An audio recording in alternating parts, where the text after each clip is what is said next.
This podcast was recorded on traditional Denizal land.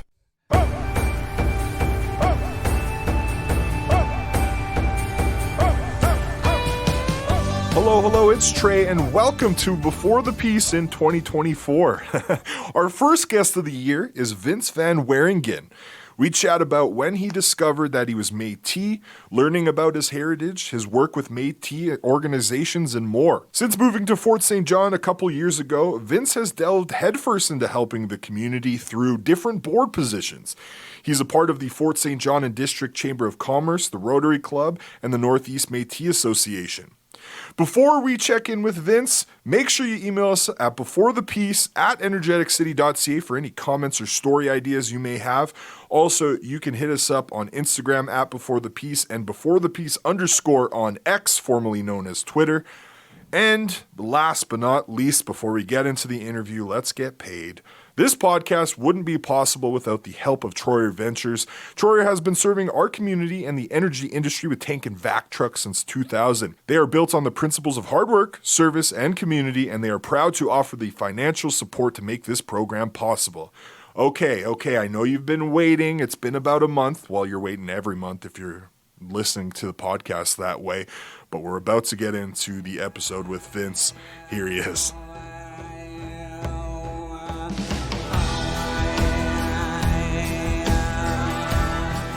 Thank you so much for joining me today, Vince. Getting right into it. You know, growing up, were you educated about your Métis heritage at all? So I actually wasn't growing up, and I've kind of always felt a little lost until about the age of 25. At 25, my mother and I found out that we were Métis. Back in the day, my grandmother knew she was Métis, like my grandmother, and she grew up through the residential era and the time when it wasn't good to know that you were Indigenous and Métis. So my grandmother really buried it and didn't want to admit it. And still to this day, I love my grandmother, but still feels shame in it because that's how it was put in her.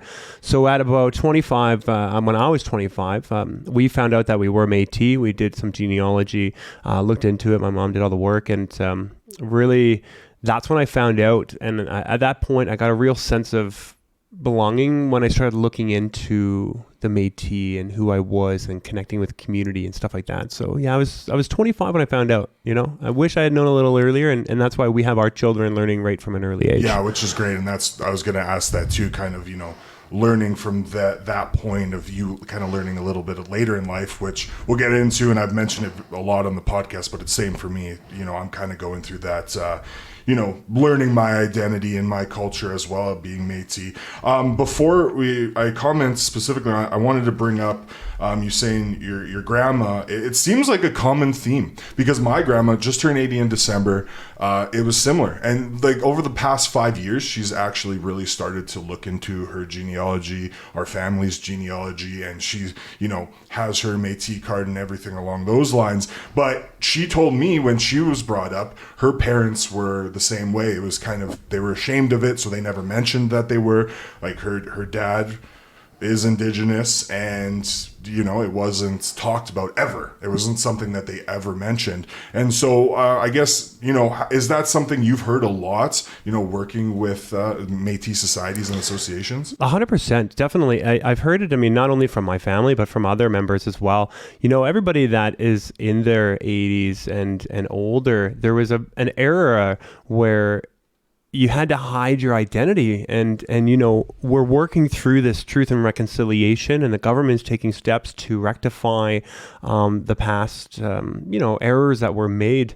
And it's sad that so many people have had to bury who they are, their traditions, and a lot has been lost. There's 5 different Métis languages out there, and 3 are gone completely, and 2 are being brought back to life. And so, by having that time and losing those traditions, those cultures, that language, it's just like our First Nations partners and our Inuit, right? When we're losing it, it's hard to get it back. And when our knowledge keepers are gone, and our elders are our knowledge keepers, so many of them we're told they can't have the knowledge. And so I do see it with a lot of families, but as you said, I do see a lot more people now at that older age looking into it, being more proud of it, and really working with it. So it's nice to see. Well, because you see the younger generation doing it now as well, and it is really cool to see. And like you said, from First Nations to Métis to Inuit, like they're all getting into learning their language. And then you have the elders who are now, they're older and they're still, getting into it and like, okay, no, we need to bring back our language. So they're working with the younger generation. Like you see it as an example with First Nations and Doig River, you know what I mean? Like where they're actually doing research into the language and trying to make sure that it stays alive or at least revive it. And it's kind of happening across the board. And it's unfortunate because it's a lot of work, right? It is. You had it set, you had a base years and years ago, you grew up, and then it just went away. Yeah. And now there has to be a collective effort into bringing it back and learning it and, constantly speaking it. And it's same with the culture, right? Yeah, no, and it's really nice to see. I mean, there is that, revitalization, language revitalization programs that the Canadian government's doing and helping. Doig River, great example. They are doing so much. They're great. And the, Gabrielle Institute, as well as MMBC has opened up an institute and they've got language classes. So, using some of these funds, it's nice, again, with the Truth and Reconciliation, that we're able to dive in to bringing it back. You mentioned our youth. Our youth are the most important thing. I mean, our elders are obviously our most respected. Our youth are our future, right? Our youth are who we need to teach and get that language and traditions, everything from jigging to beadwork to sashes. Everything in our culture needs to be able to come up through our youth. And it's really nice to see my daughters are getting involved. In Dawson Creek, they have the Young Country, which are 5 younger children or youth that are doing jigging and dancing. Kamloops has got great things. So it's nice to see across the board that our language and really just our culture and heritage is being seen and coming back. So and seeing 2 generations that have such a big gap working together shows the strength and unity of First Nations, Métis, and Inuit. Like years and years and all the history that's gone on to now still come together and no, we need to make a difference is just huge. And again, it's across the board. It's happening all across the world. There's so many different examples, but it is, it's happening at home for us here in the region, which is really awesome. I wanted to go back commenting. So when you were 25, you mentioned how you and your mom started looking into your guys' heritage and Métis heritage, and you said she did most of the work. And so I'm wondering, like, at what point did you delve in? Like, you completely delve in, and before you became a part of these Métis associations, when did you kind of delve into the history and your background? So I've always kind of been a sink or swim kind of guy. And when we found out, my mother told me we were Métis, we had to go back and find some long form birth certificates and scripts. And I get all that stuff done and put together in order to get our citizenship with MMBC. But when we found out, a couple weeks later, we went to our first Métis community meeting in Vernon. It was for the Vernon and District Métis Association. So we went in there and there was some members there, and an unfortunate accident with the current president's father. There was, things were happening and the current president had to step down. For family reasons, 100%. Any family comes first, always. And so when we walked into the meeting and there was the people there, everybody was kind of like, wow, who's going to be president? We need a secretary. It worked out that we actually walked into an election AGM. Okay. And I had just obtained my MMBC card. So I was 25 at the time, and so I put my hand up to become president for the Vernon District Métis Association, and I did. And the nice thing was, and that was just right into the deep it was end. right into the deep end. And the thing though is the community in Vernon. There was so many great people, Beth and Dawn and Dale and Val. Like there was so many great board of directors there that helped me not only in the day-to-day operations, but learn my culture. We did jigging classes, we did archery classes, we did beadwork, and we got community meetings where 40, 50 people were showing up for potlucks within 6 months. And I was president for 5 years. Wow. I was president right up until I moved up here. And we moved up here, and it was that 5 years was like right in the deep end, but we had cultural campouts, we had traditional knowledge, we did harvesting, like it was phenomenal. So just raising your hand at that first meeting Yeah. really pushed you into the culture and learning your culture and everything along those lines, right? 100%. That is so awesome. So your only role was as president, I guess. What did that entail? What are some jobs of yours as president of the Métis Association in Vernon? Well, what we did was we needed to do some grant writing. So I helped the board in obtaining grants. So we used a lot of Aboriginal grants, sports grants, stuff like that. So we got some funding coming through to get us an office space. We had a beautiful office space in Vernon, and we had a boardroom so we could have our monthly meetings. So it was really, I look at any board position, and especially as a president, your job is to direct and protect. Right? That's your main job. Everything else above that, you work with your committee. But, that was my main thing, was directing and basically making sure we had funds coming in, helping the board grow, making sure we had elders, making sure we had events, cultural awareness. We did core programs, PAL programs. But that was it. And yeah, it was so involving when you get to talk to your elders. And that's where I learned about elders, right? They had so much knowledge, and I'd ask them, because it's not about dictating. Directing is about asking questions, getting responses, getting the community to tell you what they want. And so that's what it was all about. And I think that was the peak and the highlight for me, was that we had 40 or 50 people coming to meetings, and we would say, well, here's a grant opportunity that's coming out. What would you guys like? Well, we would like archery equipment. Great. So we'd get archery. We had lacrosse equipment. And then we could set up and just go play lacrosse on the weekends. That's so awesome. Take a camp out. So the main job, direct and protect. But without a great board, no matter what organization you're in, it's a very hard job. A collective, right? 100%. So you come in as president at 25, I guess, leading up to that point, you've just realized that you're Métis, and then you kind of go all in. What expertise and skills did you have that set you up for those 5 years? I think a big part is an extrovert. So I wasn't afraid to, get right in there and get down and get dirty and get in the mud to make sure that we had what we needed. Communication skills have always been good for me. So, my wife will tell you I always need to listen a little better. And I speak to my wife the same thing. And I do. There is better times when you just need to be quiet and listen. So, being able to communicate well and represent was a big key. I'm representative, and I don't back down. And so, my wife and I at the time worked with MMBC, and we went and became on the Indigenous Council for School District 22. We got some grade 4 and grade 7 Métis curriculum put into the school district on their TNOC program. And it was nice. We had one of the schools working with us. I also was able to get into the UBCO Indigenous Council. So I sat on the council for the Indigenous students and stuff like that. So, I really got into a lot of big tables and was able to make sure the Métis were heard. Right. And that our voices were heard, our youth were being seen, and that they were starting to get it. It was when the new reconciliation and all that started happening. Yeah. So it was a perfect time for me to get in, because I've always been a vocal person who will stand up for the rights and Métis rights. Just individual rights in period. But when I'm in a Métis president position, it was really about making sure the voices were heard. Recognition was given.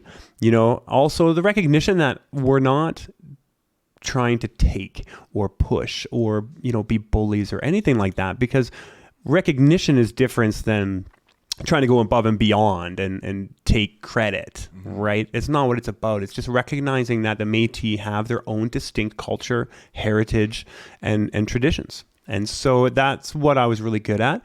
And I think the listening part, I was good at listening because I learned a lot in those 5 years. And sitting at tables I sat at tables with Okanagan Indian Band, and all kinds of First Nations, and listening to them and their culture and taking in what they do and how they pride it really opened my eyes. My wife is a Indigenous specialist. She's done Indigenous specialties and is a social worker. So she taught me a lot. I was going to say, so were you with her at that time? Yeah. She was a huge help to me in regards to making sure that I acknowledge lands, making sure that I recognize other traditions of, other First Nations. And so I've always worked hand in hand with it. And I think that's good. So yeah, no, it was good. Young and fun and full of vinegar, right? Well, and I'm just still trying to wrap my head around you being 25% president of a Métis association. And so was there a disconnect at all with the other board members, like having you come in young? And like we're seeing it more and more now where younger Indigenous Métis individuals are coming up to these leadership positions. But I mean, going back years ago, that wasn't as common. So I'm just trying to wrap my head around the environment. Like, did you have any pushback from other members of the board at all, or the community at all, or was it very welcoming? It was very welcoming. I think, so our Métis organizations, the Métis communities are not-for-profits, right? Yeah. So we have no government funding. We have no funding coming from anywhere. And the presidents and past presidents and everybody did a great job of keeping culture and stuff like that. And I think there may have been a thought of resistance at first, but just like Dawson Creek, when I come in blazing, I go for the funds. And I think the difference is if I was to come in and talk the talk and not walk the walk, it would have been a different story. But because I came in and I worked hard and I just started bringing in some funds and getting grants, and it really brought the community together quickly. Our first meeting was maybe 5 to 7 members. Within 6 months, we had about 30. And then by my end of the first year, we were having 40, 50 people show up to monthly meetings, right?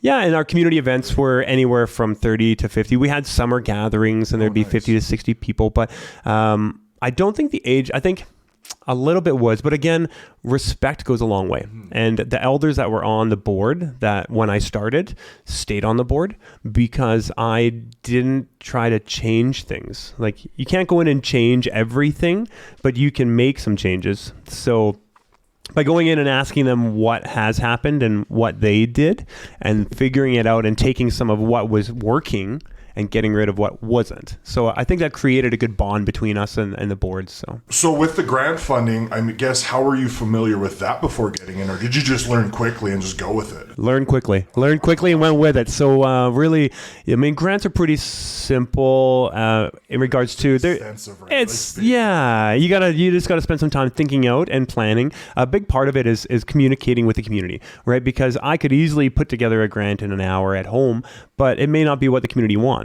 So when you have a meeting, a monthly community meeting, and you can ask them and get the feedback, like, hey, there's $10,000 for, let's say one I'm working on is a Truth and Reconciliation Day for September. $10,000 can go a long ways if I could work with the Northern Lights College in Dawson Creek and the city and, but what does the membership want? And also then can we collaborate with our First Nations partners and stuff like that? So there's a lot of research into it. You get it, and it takes some time to research it. Writing it, again, I'm not the strongest writer. My wife spent 10 years or 8 years doing her social work upgrades and all that, and she's written essays, so she's my editor, right? But no, it was dive in, start with small ones, and then worked my way up and got into the bigger ones. So over 5 years, it sounds like there's a lot that you and the board did, and it might be hard to pick one, but as soon as I mention this, the first thing that comes to your mind, favorite moment, experience you've had, specifically with the Vernon Métis Association. So the Vernon Métis Association, I would say, would be our summer potluck. We held out at the park all the time. We had dancing, jigging.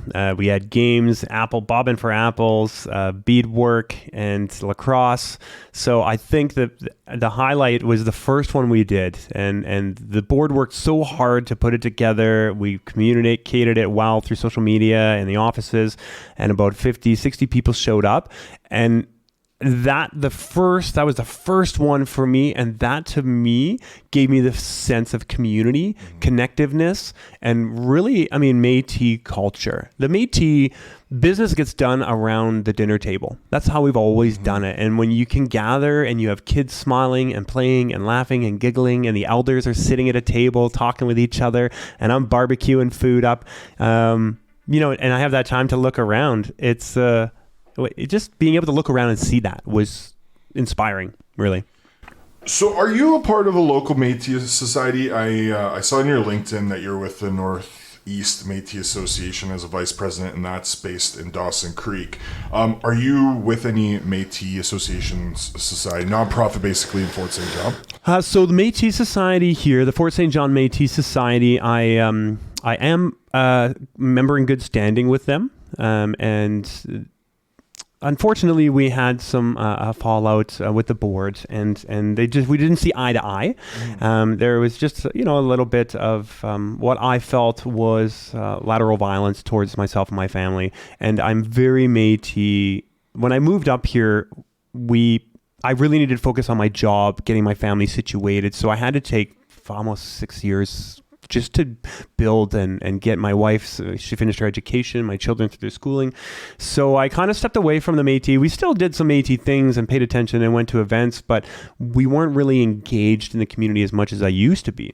So at a point where I was ready to come back and get engaged, we tried to go to the Vernon one, and they do a lot of great things. And the board, they do have a good board. I see them doing a lot of excellent things.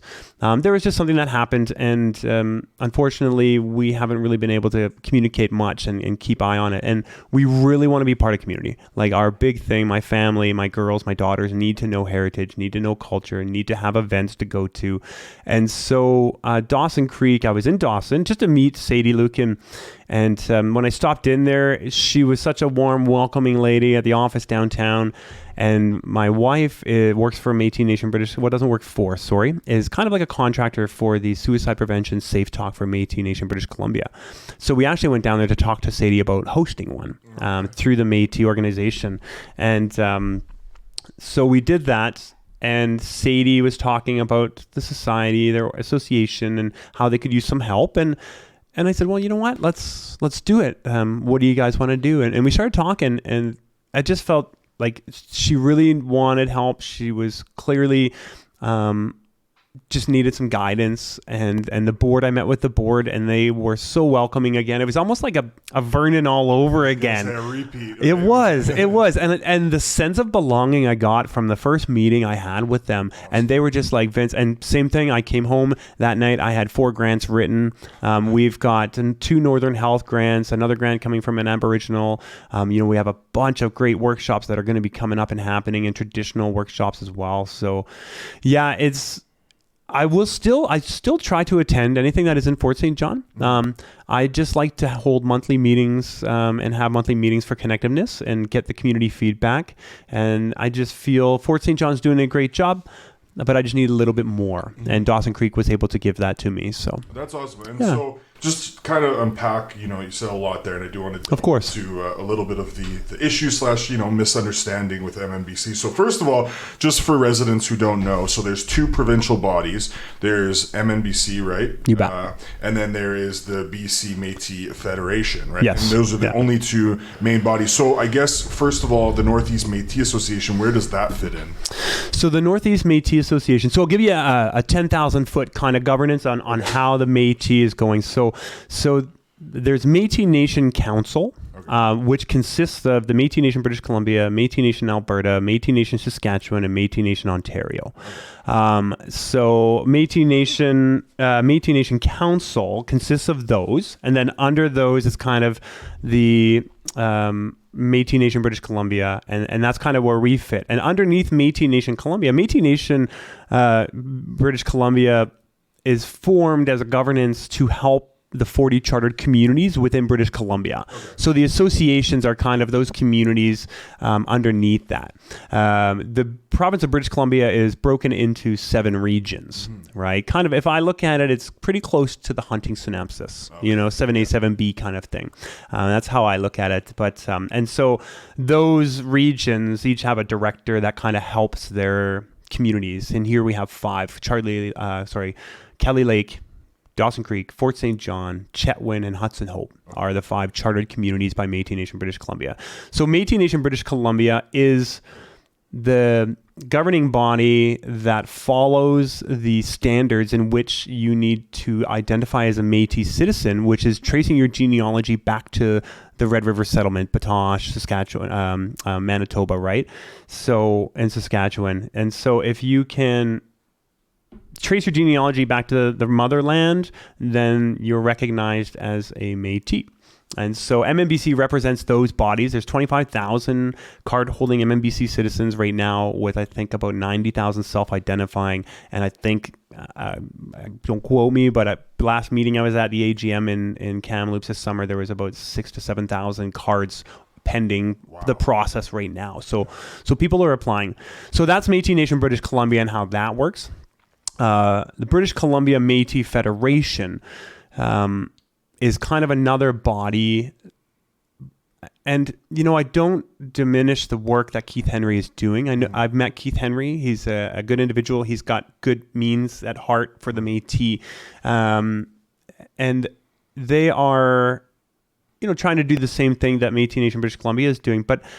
And I don't know a lot about them, but I would say that MMBC is the governing body that's sitting at the provincial and federal tables, going to those provincial federal meetings in Ottawa, meetings in Victoria. So there's no government to government contract or agreement yet, because Métis Nation British Columbia, no Métis entity in British Columbia has been recognized as a governance yet. So we're fighting for that, to say we do government, and then we can have that table-to-table conversations. So that's kind of the two differences there. And the associations, like I said, BCMF also has partnership agreements with communities and stuff like that too. Okay. So they have some around. I'm not too sure about how they are. So they are a younger entity, I'm assuming. They are just trying to build up. You bet. You bet. Because I know they just started a chapter here in Fort St. John within the last year, so they're obviously still building. Yeah. So going back to the incident with MMBC, from my understanding, you were with MMBC in some capacity, and they thought you were with a different provincial board, which I believe was the Federation, and due to just rumors, then they had you removed. Is that fair? If you kind of want to delve into that and fill in the pieces, they're like, what happened? Yeah, I mean, it was a public forum, and this kind of delves into the Fort St. John debacle, right? I became the vice president for Dawson Creek. They love the work that I've been doing with them and their board. The board is fantastic, stand behind me all the way, and always give me the help I need. So they wanted me to go represent our community. So we met with some community, and again, it's all about community engagement, right? If you don't know what your community wants, then what are you doing? Mm-hmm. So at every AGM and MNGA, there is resolutions that come forth on change of legislation, constitution, bylaws. So we go as president, vice president, and board, take that to the community, post it on Facebook, and ask for input. So we get questions, then we meet as a board, and we go through those questions, and are we for or against resolution 1, 2, 3, 4, 5, 6, 7, 8, 9, 10, 11, 12. So there's 12 of them this time. So we spent probably about 2 days and about a 4-hour meeting as a board to go through it and have it ready. So I show up to the meeting that morning, and the first thing that happens is our President Alana Copeland here in Fort St. John gets up, and maybe she was misinformed, because I'm assuming she would be, and says that there was a conflict of interest, that I was there representing another provincial governance, so to speak, BC, and the allegation was BC Métis Federation, because I was a founding member of another local organization here, which is the Peace Region Community Métis Association. Mm-hmm. So I did help found it because of the debacle and the push that I got from the local charter. And we wanted to create, myself and some other members, create another entity that could hold monthly meetings and did have bingo gatherings and was just going to do a little bit more for the community. And there was quite a few members that wanted that. So we started a new association. And it's not a partner with BCMF. It's a standalone organization. That was what I said needed to happen. It's not going to be tied to any organization. This is a community organization. It needs to be held at a a high level of community engagement and for the people. So we opened that up. But as we opened it up, I noticed that there was some works going on, and Keith Henry is a great individual. He wants to help. I believe he truly means to help in most part. Everybody has an agenda behind the scene, but I believe he is trying to help. And so he offered some help to the association, and that time I said I need to step aside, right? Because I have always been Métis Nation, British Columbia. Yeah. That's where I found out I was Métis, and I was a president for 5 years. I went to MNGAs, AGMs, met many Métis from across the province, and Métis Nation, British Columbia is where I stand. So no harm, no foul. I walked away. I asked to be taken off of the Society Act as a director. So that was where I left it back in September. And I guess we get up into November, and it was brought to my attention by the vice president of the Métis Nation, British Columbia, that my name was still on that, and that somebody had made allegations that I was a board of directors for a competitor, an opponent, another organization. And I said, no, I'm not. I haven't been. I resigned. I had my name taken off. He said, well, it wasn't. And I was like, so I sent an email November 11th and said, hey, I need to be removed from this immediately. So I assumed that they did. And what happens is, and we get to the MNGA on December 1st, I believe it was, and I get on the call, and President Copeland mentions that there is a conflict of interest. And when a conflict of interest is brought up, it is up to the MNGA, and the MNGA consists of the presidents, vice presidents of the communities. So that is the voice of your community, and anything that's put forth to the MNGA needs to be taken care of by the MNGA. Right? It's how it goes. So it was brought up a conflict of interest, and then it was seconded by Region 7 Director Paulette Flaman that I was in a conflict of interest under, I believe it's Section 8 of the MNGA Act. And, so they went through it. They read out the act. Then I was able to provide my proof, and I provided the proof. I provided my letter of resignation. I provided the text messages that I had sent over to Vice President Minot. And, at that time, I really did feel attacked. I got attacked by many of our current board of directors and people. And I'll just say it's a personal opinion, I feel, because I announced my running for Region 7 director. But the comments that were made, there was no proof. Nobody provided proof of these allegations that I was with BCMF. All it was just hearsay and people talking about it. And I provided proof that I resigned. And according to Mr. John Beaker, the CEO, Chief Governance Officer of Métis Nation, British Columbia, on that call, that when somebody gives a resignation, it takes effect immediately. Yeah. It's as soon as you resign, you're done, whether your name's on it or not. Yeah. But the fact of the matter is, my name was still on the society. It was there, and it was brought forth to the MNGA. There was conversation back and forth, and the presidents and all of the delegates at that time felt that I was in a conflict of interest. So I got voted out, and it was okay because the presidents did their job. Yep. The MNGA is there to do their job. I hold no grudges, no grievances, because you know what? You don't. Yeah, right. I mean, like, you wouldn't run for the region. No, director, right? If that was the case. Yeah, and I was hurt though. I was hurt because publicly on. So the problem was it was a conflict of interest because I could take the information from this meeting back to another governing body, but this meeting was live, so anything happening on this meeting was going to be public knowledge anyways. So to me, it felt like it was kind of like unnecessary. So what happened?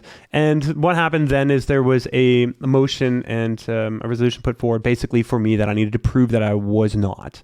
So within days, and this is why BCMF and Keith Henry, I believe, has the best interest at heart. He's a good man. I've met him a couple times.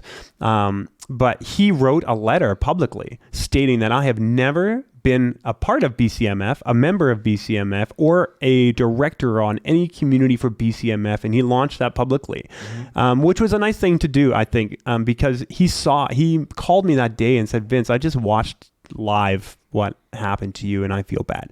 So, hearing that from people, and I had probably about 100 people from across British Columbia I don't know reach out to me on Facebook. And so while it was happening and while I felt like I was being attacked, I had people messaging me on Facebook, and I think that lifted me up higher. Just made you realize, like, when you felt, like you said, like you've been, attacked in that moment, but when you have people coming out to you saying like, oh, that doesn't seem right. Yeah. Are you okay? Like that must have helped you for sure kind of get through that. It did. And what it did is it actually made me more determined to get it. And within days, I had a letter from the Peace River Métis Community Association here in town stating that I was removed from it with a picture or a document with my name off of the board of directors.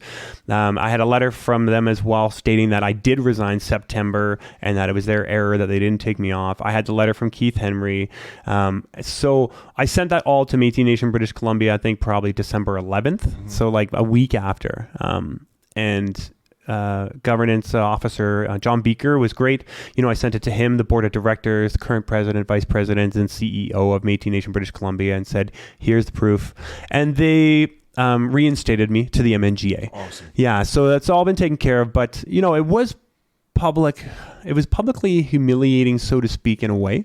But at the same time, it really kind of lit a fire going, if this is how things are happening, then maybe I still can make a big change and getting things that way, right? So, well, it just seemed like one giant big misunderstanding, and you weren't entirely being heard. Yeah. But luckily, you did put the work in, and then you got that like a week later, like you said, and it got reinstated. You bet. So my question is like, I get it. I get that there has to be some competition, but for the greater good of Métis individuals, can't the Federation and MNBC work together? Or is that just me being too flowers and, let's all be nice to each other?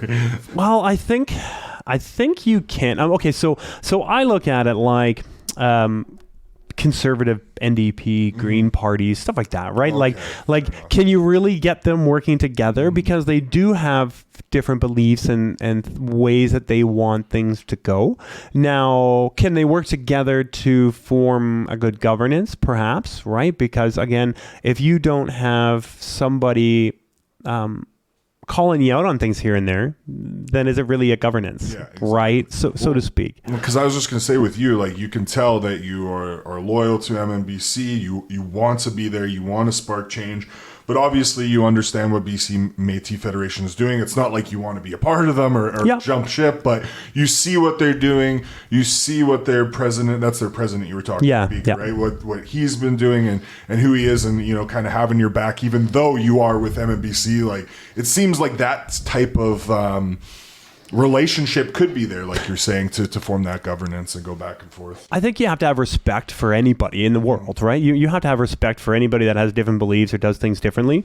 Now, on a governance side of things, how that looks, like there is some things that are happening, that BCMF is doing that may upset some First Nations, that puts a bad stain, and I'm sure there's some things that MNBC has done that has upset some First Nations and partners as well. So you know what, everybody makes mistakes, but it's coming out of the mistakes and trying to stay ahead and keep, not put stains on anything, just keep everything as it is. And if we make mistakes, we correct them, we move forward, but we have to focus on the main goal. And the goal for all of us is that we want our nation to rise. We want our people to be successful. We want our youth to grow up knowing who they are. They will know their culture, their heritage, and their traditions. And that's all we really ask for, right? And so with you running for regional director, that is happening. You're like campaigning, I'm imagining, throughout the year. It's November?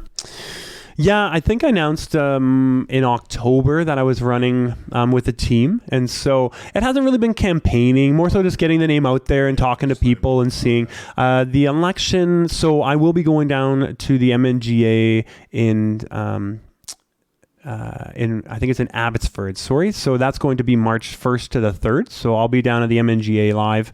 And so at that point, Métis Nation British Columbia normally would announce the election date and then the campaign start date, right? So the campaign, the election's usually in September.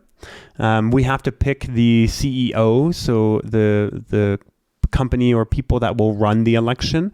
And so normally the MNGA in March, they announce the date and they provide the short list of people that have asked to be it. And then again, the MNGA, the presidents and the representatives of their communities will choose who they want to work and do the work, right? It's kind of like getting all the MPs together out in Ottawa. And that's kind of, I mean, I can't compare to Ottawa. We're not running a country. But I mean, that's how I look at it. And that's how important the work is to do for our people and representation here in BC. Now, talking about Métis culture, like I mentioned before, I'm Métis myself, but I've barely scratched the surface of like learning my identity and culture. In your eyes, what are the positives to growing up with culture in your life? Because you were saying you didn't really learn until you were 25, but now your kids are learning more about the culture. Like you're instilling that in them because you didn't have that. So in your opinion, for your children, what's going to be that importance that you think will happen in the future or you're seeing now to them learning their culture so young? Yeah, I think, the sense of belonging is a thing. And whether you believe, whether some believe or not, I think knowing where you come from and understanding your background is a big part of how you grow up. And like I said at the beginning, I felt a little lost, and I didn't really know that I was lost until I found out what I had been missing. And it really kind of went, okay, well, this makes a little more sense of where I was and how I came to be. So what I'm seeing with our children is that they're really enjoying it. Like to be able to drive to Dawson Creek and she can jig with the other youth that are there. She smiles, she laughs, right? She's always asking me, Dad, did you bring my sash?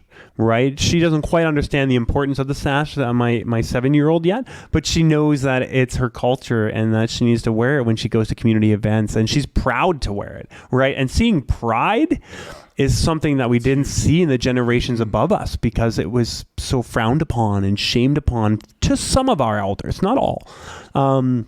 So seeing her do that is great, and Abby is also the same. She enjoys going out to the events and being part of community, but it's really just getting together, and it's like a big family. When you end up getting 30, 40, the Christmas party we had in December, I think it was about 45 people there. There was 25 kids.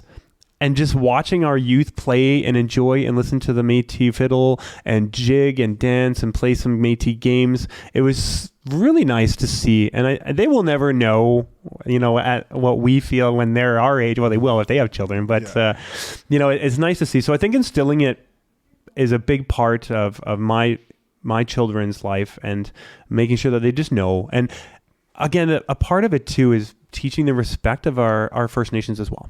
Right, we are on the traditional lands of the Daneza and the Beaver people, and we need to recognize that not only is there Métis heritage and traditions, but I love learning about other traditions and cultures and heritage too, because Métis is half Cree, right? Yeah. And so we're a mix of the French and the Cree, and being able to see the true Cree or the Beaver people or the Driftpile Cree Nation, like. It's amazing. It's great to learn. And so having that, instilling that, I think is also a big part for truth and reconciliation, right? Well, even here in the region, right, so many First Nation communities, surrounding communities are putting in a lot of work and partnering with the cities. And, it's just cool to see that work, not on the same level, but it's still at a level where the Métis people here in the region are putting in that work as well. It's just cool to see that it's kind of the rise is parallel. Yeah. And going with that, it's no secret over the past 10 years, the addition of more Indigenous teachings into the curriculum, more people just on their spare time, more literature coming out about it. Like now my bookcase is just full with so many books on, Indigenous people in general and just books from the region as well. My question is, in Canada, how do you feel about the history being talked about in schools or just in general for Métis people in comparison to, that big, talk about that truth and reconciliation and the curriculum for Indigenous kind of going into the school districts? Do you think there's enough for the Métis history? I think so. There's some big steps that have been taken down in Victoria recently and the Lower Mainland. A lot of education being put in, and MLUs and LOUs being signed between districts. And again, it's the grassroots. It's these not-for-profit organizations like the Dawson Creek, the North East Métis Association, Chetwynd, Fort St. John. I mean, it's up to them to engage with communities and ask the local municipalities to get that education in there. So I look forward to doing that. And I there is some, but Métis Nation British Columbia, as I mentioned before, Colleen Hodgson's, she's now the Minister of Citizenship. Her and I worked way back, and the Métis Nation made that grade 4, grade 7 curriculum. I have copies. I've got it in my email. I've got copies of printed off at home.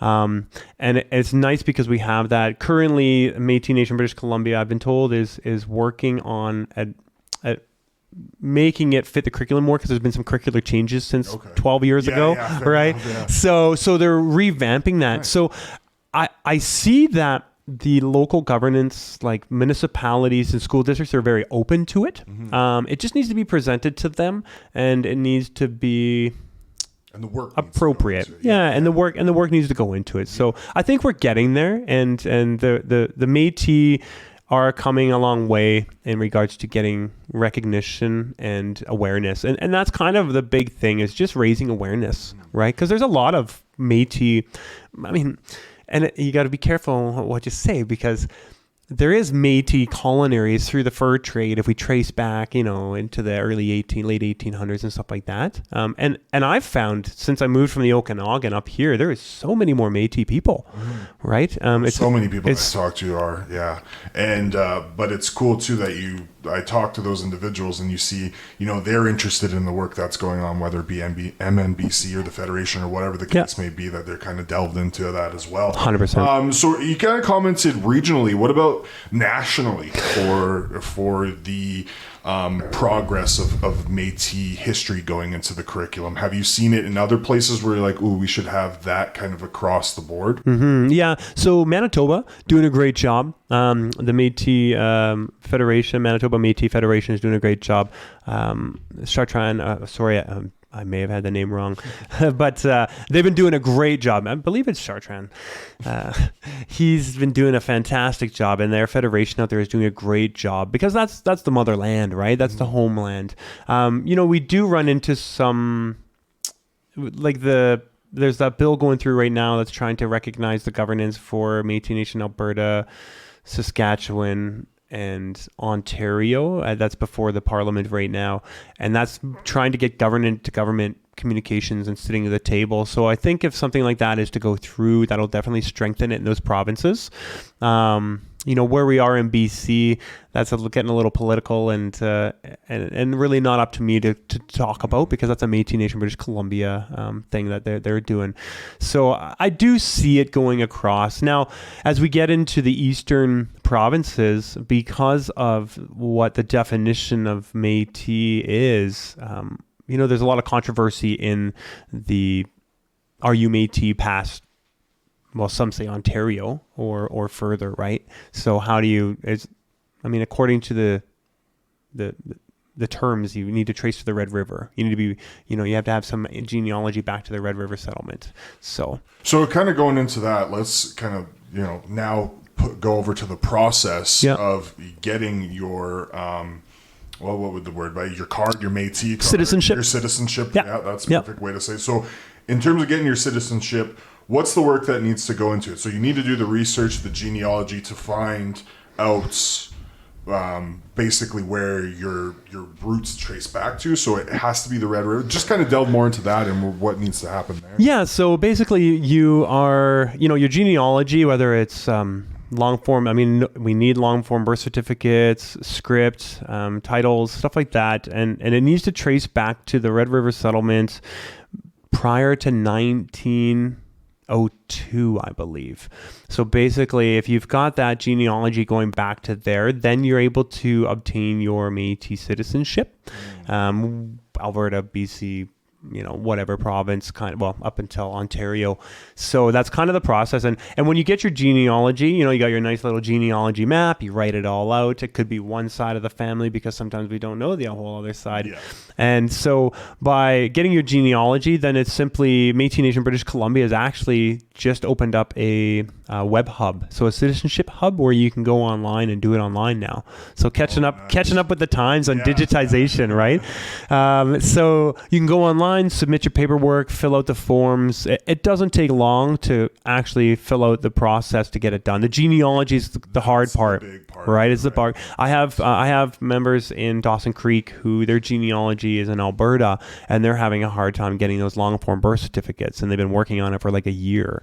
Oh, wow. So it does take some time. Once that process is done and you've submitted your citizenship forms into Métis Nation British Columbia, at the last AGM down in Kamloops, they did pass a resolution to go from one approver of memberships to 3 because there was such a backlog. So, I think they're saying it's about a year wait to get like the approval process and everything done. But I anticipate they'll speed up now that they have 3 people being able to approve and go through the genealogies and verify, right? And so with the genealogy, you were mentioning it to me before the podcast. So if, say, like my grandma has done the genealogy, I can take that and use that, right? Essentially. Yeah. And if there might need to be some more work into it, but I can pretty much use that as a base instead of starting blank. Why would you start blank? Yeah, exactly. One good thing too is if and for anybody that is listening, if anybody has a Métis Nation British Columbia card in your family, they can probably request, if they don't have their genealogy any longer, they can probably request it from Métis Nation British Columbia, and they can send that map back to them, and you can start there because you're family, right? So you'll need to, maybe if it's your grandmother, you'll need to find your mother, yours, or your mother's genealogy and birth certificate in long form, and then build that tree and then add your children in there. But you don't need to, if they already have it, take it and use it for sure. Work smarter, not. That's right. I almost said the opposite. So, now as we wind down, I've had a great chat with you, on the podcast, Vince. Thank you so much for coming in. I just want a little bit of a background with you. I know we talked about the Métis stuff, but specifically here in Fort St. John and some of the work you've done. First of all, why'd you move to the Peace Region? Why'd you move to Fort St. John? Yeah, that's a good question. When I first moved here, I went to open a bank account, and I was like, your address has Kelowna on or Vernon on it. And I was like, yeah. They're like, why'd you move here? So I actually moved up. So I'm a Red Seal chef, and I was a chef at the Hotel Eldorado down in Kelowna. Fantastic venue, great food, excellent team. But we had Olivia, my 7-year-old, and at the time she was just a newborn. And I was ending up working, 12 hours a day, and then I was commuting an hour each way. So I was gone 14 hours a day, and it just wasn't working. No. So we moved up here to try something different. Also, my wife started her social work degree at UBCO, and in her 3rd year, they dropped the program. So we needed to look at moving to Prince George, Victoria. So she could finish it. And she'd already put about 6 years into upgrades and her first 2 years of work. So we looked, and it was like, we didn't really want to move to Prince George, and I'm not an island fan. I don't know. It's just always this looming thought of a big tsunami. Like I don't know. My grandma lives over there, so then we found out that we can actually do the satellite program up here through the Northern Lights College because they got a UNBC campus there. Yeah. Her family, Jolene's family, lives in Dawson Creek. So her sister, her brother, her mother, so my nieces and nephews. Yep. So it was kind of why we moved up. Kind of found a better work-life balance. For sure did find a better work-life balance now. And it's great. The first year here, we got 3 feet of snow. My first snowfall, I think I had a Chrysler 200, which was about 3 inches off the ground. And I bought a truck within the first month of that snowfall. Yeah. Yeah, we've had reporters, like this past year, there's a couple of reporters that have come to work for us, and that had never seen snow before. Like most of them are from Victoria or the mainland. And so they come up here and they're like, oh, it's so cold. And I was like, this is the warmest winter since I've been here. 100%. Like, you guys have not seen anything yet. Yeah. We had a week of -40. That was it. Like, it's been getting warmer and warmer. I mean, it's what, 6 degrees outside right now? It's I was just in a light sweater today. I'm like, woo. I was walking around in a t-shirt in Grand Prairie yesterday. Like, my wife's like, aren't you cold? I'm like, this is like summer. Yeah, we had one of the reporters didn't even have a block heater. Oh my gosh. It was horrible for him when he came and there was that, -40. We had that big stretch there. Yeah. Man, he was mad at us. He was mad. For sure. No, I find with Fort St. John, I mean, we're glad we moved here. The community's been great. One thing I've noticed about the community is when something happens, it comes together. Like for anything, the hospital gala, I mean, galas for sure, but I had a flood in the first house we had. It started seeping over into my basement, and we caught it right at the beginning. My wife was like, Vince, I think the toilet's leaking. And then I look under the house, and it's just pouring water. And I put on Facebook real quick, like, does anybody have a pump? And I was new in town still, didn't really know many people. And I drove to Canadian Tire to go get a pump. And before you knew it, I had like people from Techmation, Macro, like hey, I got a pump truck. I'll be right there. Like, and that was when I was like, wow, this seems like a good community. And it really is. Yeah. It really is a good community. Like, I've been here now going on 4 years, and I just, working in the news, I see it all the time. Like, you truly see the good. And, you see the bad too. But I've, a lot of people like to comment about social media groups, right? Like, just it doesn't matter the town or city. Yeah. And some of the things that are said in local groups. But 9 times out of 10, it doesn't matter. You might not like someone and their opinions and what they say on those groups or whatever they're doing. But I've seen so many of them where you're like, ugh, why is this person saying this? But that same person, it doesn't matter, will end up looking to help someone. Like, that's huge to me. 100%. Right? Where it's just, it doesn't matter the person's stance, whether it be politically or whatever the case may be, their opinions, they'll just help someone. Rise to the occasion. Exactly. 100%. Exactly. 100%. And I think it's absolutely awesome. Like, I'm born and raised in Edmonton, but I've been working in small towns for the past 10 years now. Like, previous to Fort St. John, I was in Lloydminster, which is very comparable. Yep. And it was the same there. Same exact thing. The community definitely comes together. And was that part of the reason why you got into the community so fast? You've been a part of Rotary, part of the Chamber of Commerce, bigger positions in them. Like, I believe you were the president for the Chamber for how long? No, not president for the Chamber. I was president for Rotary. Yes. Yep. Right. So Rotary was kind of a 3-year term. You come in as elected president, then you're president, then you're past president. So I started with Rotary, I think the first year I moved here. And then, Rotary, when I started with Nelson Stowe over at Ideal Office Solutions as my day job, he was like, Vince, getting the community is a good idea, and Rotary is something I've enjoyed. So when I started with Rotary, their initiatives and the sense of community was something that connected. Now, I'll be honest, obviously there was a need to build my reputation and build my person here because I'm in sales. Yeah. But it was more about once I started joining Rotary and we were doing the drive-through breakfast and Rib Fest and we were doing the Mother's Day run, and again, seeing so many volunteers, because it's a volunteer, right? Yeah. So many volunteers giving to the community and raising $30,000 to give back to organizations and not-for-profits. It was great. So when nominated for president, I said, yeah, I'll try it out, right? So I did that. The chamber has been amazing. The board of directors, last year's board of directors was great. Kathleen, we lost her. I cannot believe it. Oh my gosh, emails. She's been awesome. She was a driving force. She has her reasons, and she's got a great job in Dawson Creek, a little closer to home for her. And and I learned a lot from her in regards to that. So I stepped up into, this will be my second year on the board for Chamber, and representing our local businesses is huge to me because, everybody will say it, and you talk to Dan Davies, right?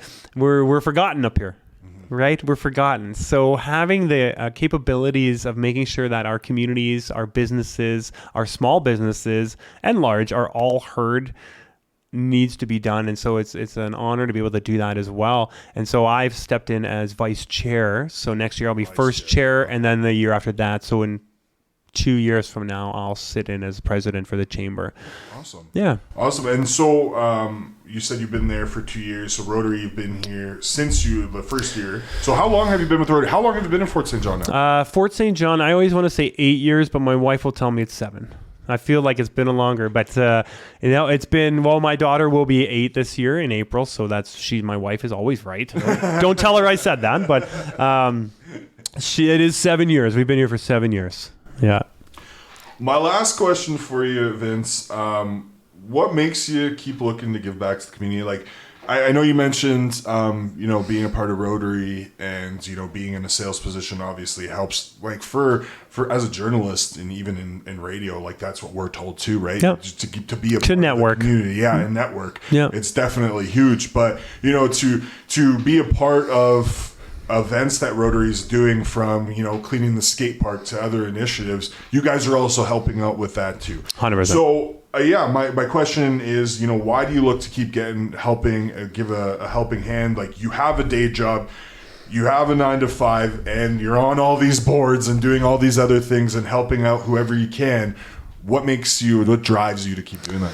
I think, I'll be honest, I think since I found out I was Métis, I've really had a sense of wanting to contribute, and that really instilled a sense of community.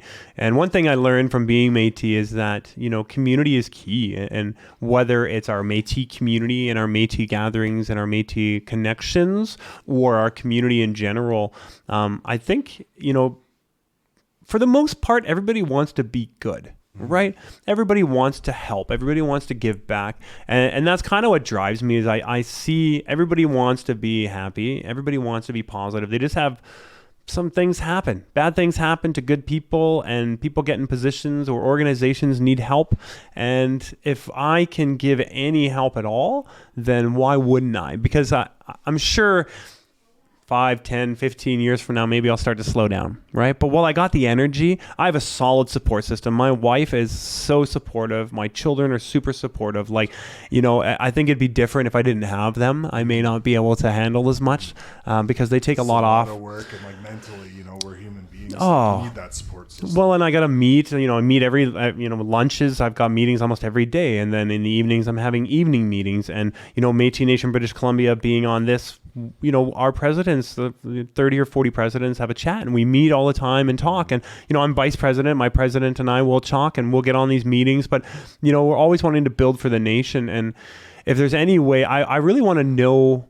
Again, it comes back to, we talk to my community, but I want to know what the region wants, right? Because the reason I'm running for Region 7 director is because I think I can do a lot of good. I think I could not only just help one community, but I could help all 5. Yeah. Right? And that is what I think I can do. And so I think it's just the drive, just the want, the need to help, and the want to see the culture of not only the Métis, but the culture of Rotary, like the 4-way test, right? Is it the truth? Will it benefit all concerned? Like, it's instilling good principles into people. Mm-hmm.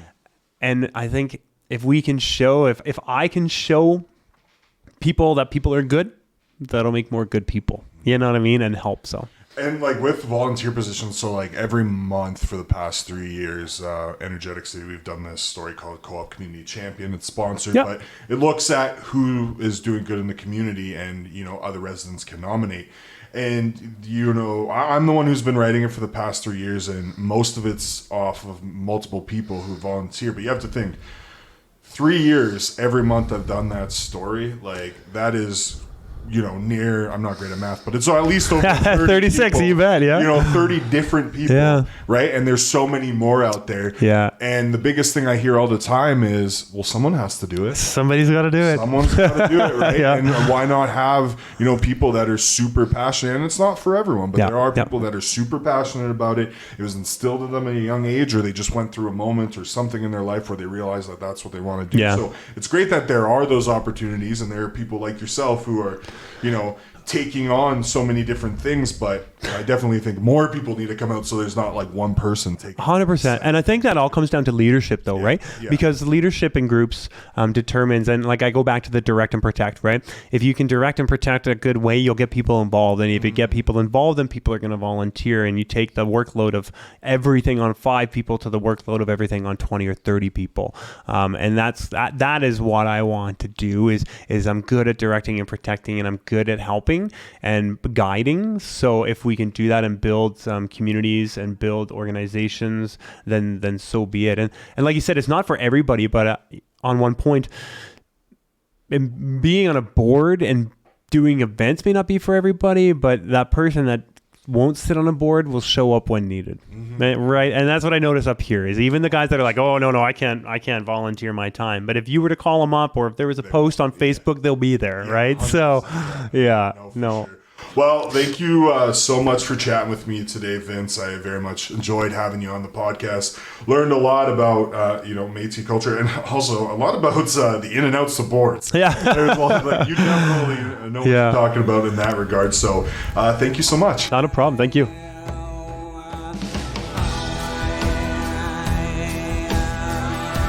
I hope you enjoyed the first Before the Peace episode of 2024 with Vince van Wieringen. Make sure you hit me up with any guest or program ideas that you might have at beforethepeace@energeticcity.ca. You can also hit us up at Before the Peace on Instagram and Before the Peace _ on X, formerly known as Twitter.